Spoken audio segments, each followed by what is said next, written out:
All right. So Eva is asking, is Revelations written in the order it occurs? If not, could you please clarify which chapters have occurred, appears to be occurring presently, and is yet to occur? Thank you kindly.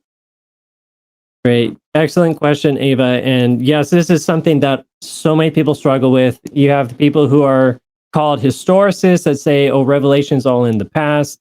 People who are futurists that say it's all in the future. And then there's, I don't know the name for the people in the middle, but I think you'll probably see that what I'll explain is we're kind of part way in things, actually, probably through a lot of things.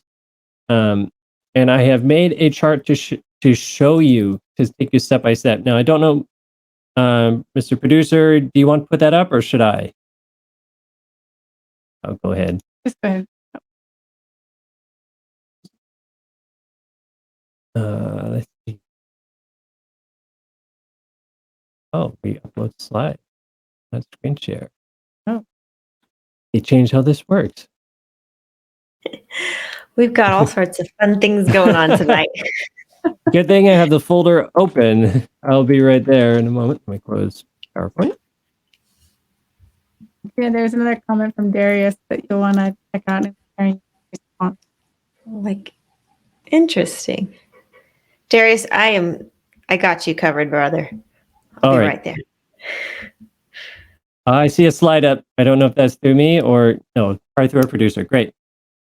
So I see Revelation as giving us a timeline that spans from around 31 AD, so that's the crucifixion of Jesus, and it continues all the way up into this day and beyond that. So let's show the first row of things, and this is going to be the 7 churches. So when you're reading Revelation like 2 and 3, you start hearing about these 7 churches. And we advance the slide. Great.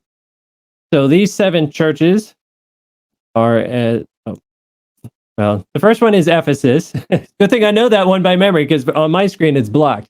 So the first one is Ephesus, and this is about this church that's going to be going out and conquering. It's just like the apostolic times, where the message was pure, the gospel is pure. They were, generally pretty good, great church to be a part of, but it didn't last forever. The party didn't last.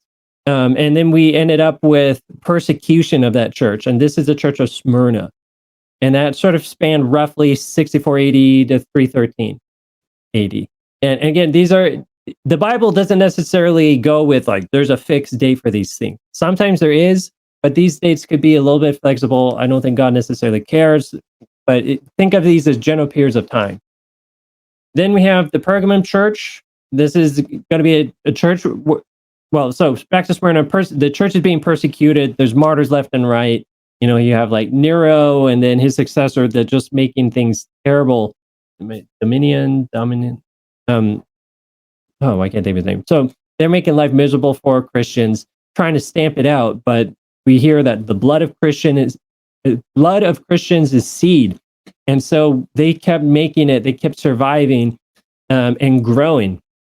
But eventually there was a big judo chop and things like reversed. And now Christianity starts becoming the dominant religion. And we see that in the Church of Pergamum, and this period reflecting 313 AD to about 538 AD. And what we have is compromises being made. We're saying, you know what? Christianity will spread better if we fudge things a little bit, and if we adjust it to fit the cultures of people, if we make the pagans feel a bit more comfortable in here, and maybe we worship on their day, maybe we'll accept their idea of many gods, and we'll call them saints, and just all these things start creeping in now because, let's be ecumenical. Let's make everybody feel welcome here. And after, several hundred years of this, you end up with a church that's just utterly corrupted. The Bible means nothing. The Bible, in fact, has to be hidden in a corner because the truth there reveals the falsity that has entered into the religion. So this is the church of Thyatira. Then you come to Sardis. And now the church has gone from from just being corrupted and being in darkness to trying to stamp out people who are trying to reform it and trying to fix it and calling things out. And then we end up in Philadelphia, where there's this huge revival in the church. I think this was a period of time where I think it's called like the Great Awakening, especially in America, where there's religious freedom and people are starting to believe like, wait, the second coming's here. People are getting worried. People are changing their lives, giving their heart to Jesus. A lot of religions, not religious, but denominations in America spring up right around that time period.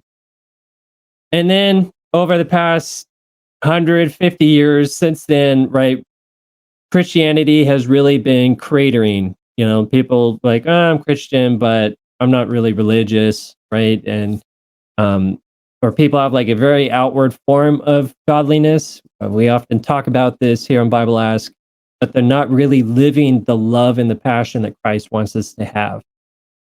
So these 7 churches sort of lay out the motif that we're going to repeat again and again and again in Revelation. So let's show the next row of things. So the next row we'll see here is these are the 7 seals. So the 7 seals, I think, start in Revelation 5 and 6. And everybody talks about the 4 horsemen, and are they going to come? And the four horsemen of the apocalypse. So they're going to mark the end. No. Apocalypse just means revelation. So these are the 4 horsemen of Revelation, and each one corresponds with those churches. You have the white horse that's going out to conquer. You have the red horseman.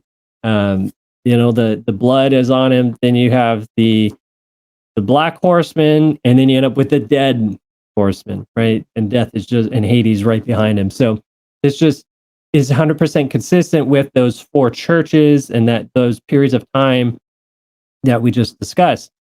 And then you go on to the 5th and 6th seals. They also correspond with these times. We could go very, very much in depth. And what's interesting now, the 7th seal starts something, which is the second coming of Christ. And the coming of Christ starts getting foreshadowed with the churches of Philadelphia and Laodicea. And Christ says, I'm coming. And he says, I'm coming soon. So it's like it's getting closer and closer and closer. And now, like with the 7th seal, Christ, we have the second coming of Christ. Then let's move on to the next row of items. So these are the 7 trumpets. And you see these in Revelation 8 and 9, I think. These 7 trumpets, again, correlate very well with this timeline that I've shown you. And, you have basically judgments against the people who are opposing God.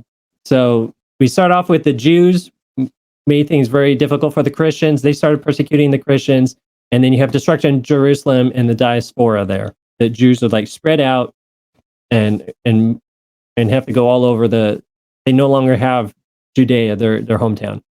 Second trumpet, you have Rome falling apart, Rome getting conquered by the barbarians. Third trumpet, you just go and now you have Europe, Western Europe just plunging deeper and deeper into darkness.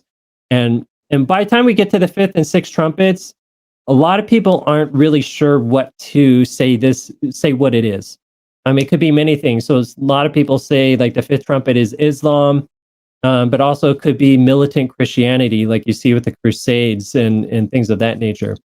And then if you go all the way to the 6th trumpet, that could be like the Ottoman Empire and their eventual collapse. It could be the Counter-Reformation. Some people say it's secularism. I was shocked, honestly, on all the different viewpoints, even within the same denomination. There could be multiple viewpoints on this. But the general gist of it shouldn't be undercut, which is, I mean, there's forces, Satan behind the scenes is actively acting to take people away from Christ.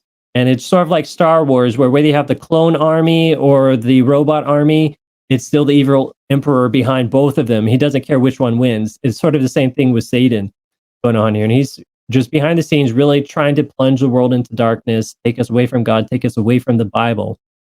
Meanwhile, God is trying to restore his true people, bring us back out of this great apostasy that Satan is working, and have a people that's ready by the time of the second coming. And that's what the 144,000 are about. Is God's trying to have people in his image. And actually, this could be a good tie into one of the future questions we have if we can get to it. So we get to the seventh trumpet. Everybody agrees. Seventh trumpet is the second coming of Christ. And now we could go quickly through the next things. Landon says preterist, futurist, historicist is only accurate possible version. Historicist. Oh, maybe historicist is those that say some things happen. Preterists go even further back than historicists. So yeah, good point, Landon. Those are the three main views. All right, so let's advance to the next slide. Within Revelation and even in Book of Daniel, there's this period of the 1260 days, or you hear about 42 months, or times, and half the time. Like you hear all these references to it in Revelation, and that sort of language comes out of Daniel also. 7 times in the Bible, it comes up. The Bible's telling you this is an important period of time. And that period sort of defines like the bottom, like the lowest point for Christianity, like when it's in its most corruption, the peak great apostasy in a sense.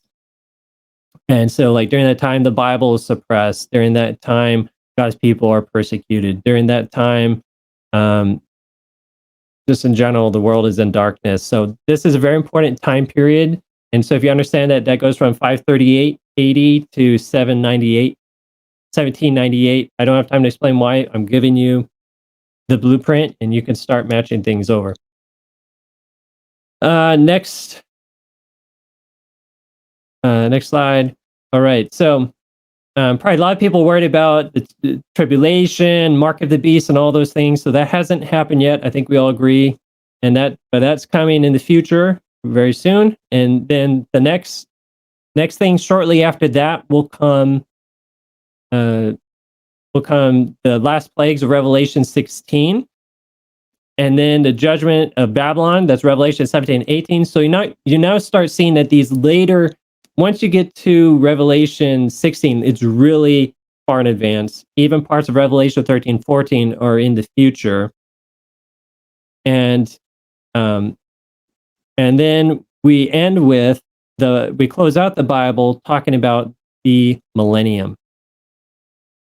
And before the millennium is the second coming, as we've been talking about. So how much of Revelation has or hasn't happened, don't know the percentage, but a lot of events, I mean, just look where we're at. Right now, the time of between the sixth seal and the seventh seal.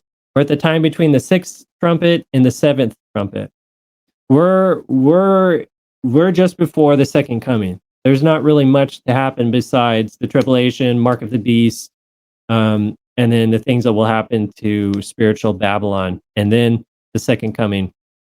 And a lot of people believe the millennium will there'll be this time where you have the secret rapture, and then Jesus will come, and there'll be some sort of reign on the earth, and then people get another chance. No, Revelation doesn't teach that. Revelation shows second coming. There's the millennium where the world is dead and Satan's the only person on earth. And meanwhile, God's people are in heaven. And then we end with the return of God and his people to the earth. There's the judgment. There's the Gog versus Magog. And then the destruction of the wicked. And then recreation of the world. God starting over with a new heaven and a new earth. Just kind of like there's the recreation through baptism. So hope that is very helpful for you. This is a roadmap to give you an idea of where things can land. And it's probably up for you, though, to read it and see if that jives for you. And God hopefully will give you assurance there. All right, Tina, what are your thoughts? Amen. Amen. No, that's a really good summary, and I appreciate you putting all those visuals together. That's awesome.